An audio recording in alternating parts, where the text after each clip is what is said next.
Halo teman-teman semua, sahabat Arjonatan Family. Selamat datang kembali di YouTube channel ini dan selamat berjumpa di channel Arjonatan Family, di mana YouTube channel ini adalah tempat kita untuk saling berbagi informasi. Dan di video kali ini kita akan membahas mengenai Kementerian Pan-RB dan DPR umumkan tahapan pengangkatan tenaga honorer menjadi P3K. Hal ini akan menjadi penentu utama kelulusan P3K. Sebelum kita membahas lebih lanjut mengenai video ini, untuk teman-teman semua sahabat dari Arjonatan Family, jangan lupa untuk menonton video ini sampai dengan selesai, supaya teman-teman semua dapat memahami isi dari informasi ini. Oke teman-teman semua, kita langsung saja ke pembahasannya. Abdullah Azwar Anas selaku Kementerian Pan-RB membocorkan tahapan pengangkatan tenaga honorer menjadi P3K di tahun 2024. Sebagaimana telah diketahui bahwa pengangkatan menjadi P3K merupakan salah satu amanat yang tercantum di dalam Undang-Undang ASN tahun 2023 terkait penataan tenaga honorer. Berdasarkan Undang-Undang ASN tahun 2023, bahwa penataan tenaga honorer wajib diselesaikan paling lambat pada Desember 2023. Nantinya, status tenaga honorer akan dihapus oleh pemerintah dan dialihkan menjadi ASN, yaitu P3K.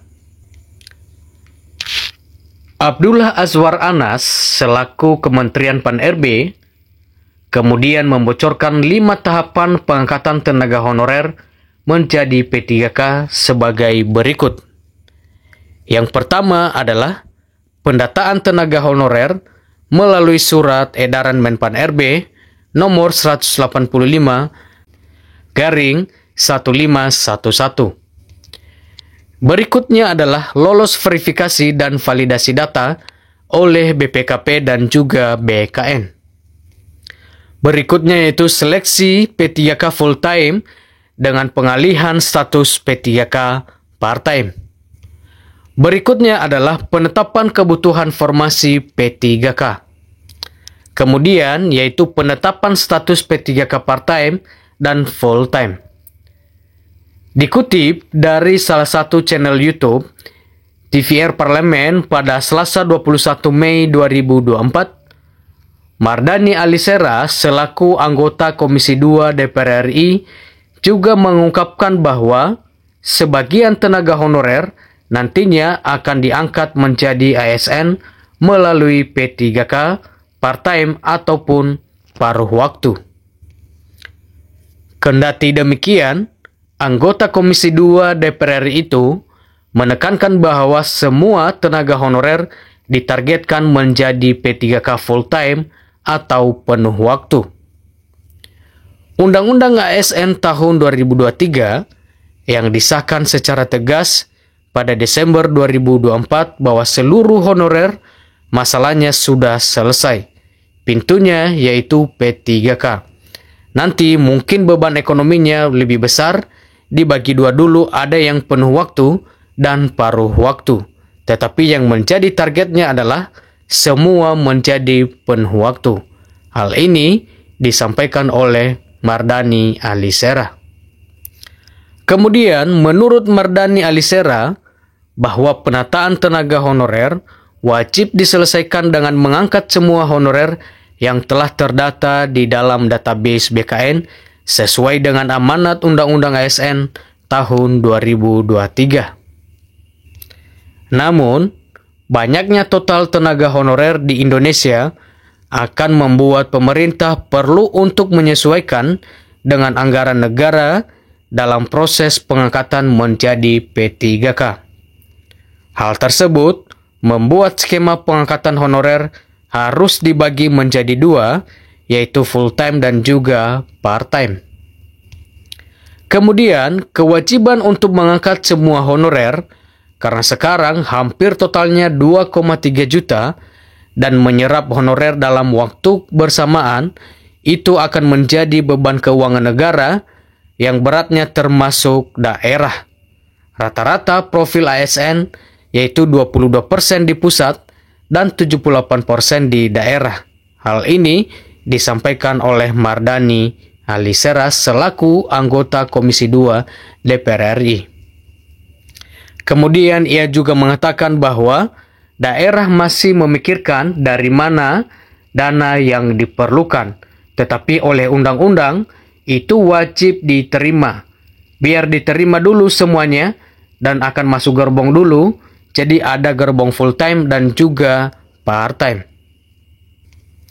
Kendati demikian, Mardani Alisera mengungkapkan bahwa honorer yang masuk ke dalam P3K part time nantinya akan dipindahkan menjadi full time secara bertahap. Tetapi yang paruh waktu pelan-pelan akan dipindahkan menjadi penuh waktu ketika penataan sudah selesai. Selain itu, verifikasi dan validasi data di BKN juga menjadi penentu apakah tenaga honorer bisa diangkat menjadi P3K atau tidak. Pasalnya, tenaga honorer wajib lolos verifikasi dan validasi data di BKN agar bisa diangkat menjadi P3K di tahun 2024. Hal tersebut sesuai dengan amanat Undang-Undang ASN tahun 2023 pasal 66, di mana penataan tenaga honorer dilakukan dengan verifikasi, validasi, dan pengangkatan oleh lembaga yang berwenang. Oke teman-teman semua, sahabat Arjonatan Family, khususnya untuk tenaga honorer di seluruh tanah air, untuk teman-teman semuanya pastikan bahwa data telah terverifikasi dan datanya telah terdata di database BKN. Sebab persyaratan untuk dapat lolos diangkat sebagai P3K di tahun 2024 adalah tenaga honorer wajib lolos verifikasi dan validasi data di BKN agar bisa diangkat menjadi P3K. Jadi untuk teman-teman semua pastikan lagi bahwa datanya telah terdata di database BKN dan datanya telah lolos verifikasi. Oke teman-teman semua, sahabat Arjonatan Family, sampai di sini informasi ini. Kita berharap semoga pengangkatan tenaga honorer ini benar-benar berjalan dengan baik dan teman-teman yang datanya telah terdata di database BKN dan telah lolos verifikasi akan segera diangkat menjadi P3K di tahun 2024, tentunya dengan mengikuti seleksi CSN di tahun 2024. Buat teman-teman yang datanya juga masih belum lolos verifikasi, selamat berjuang untuk teman-teman. Kita berdoa supaya teman-teman datanya bisa lolos verifikasi sehingga teman-teman bisa diangkat menjadi P3K di tahun 2024. Oke teman-teman semua, sahabat Arjonatan Family, sampai di sini informasi ini dan sampai jumpa di video-video berikutnya.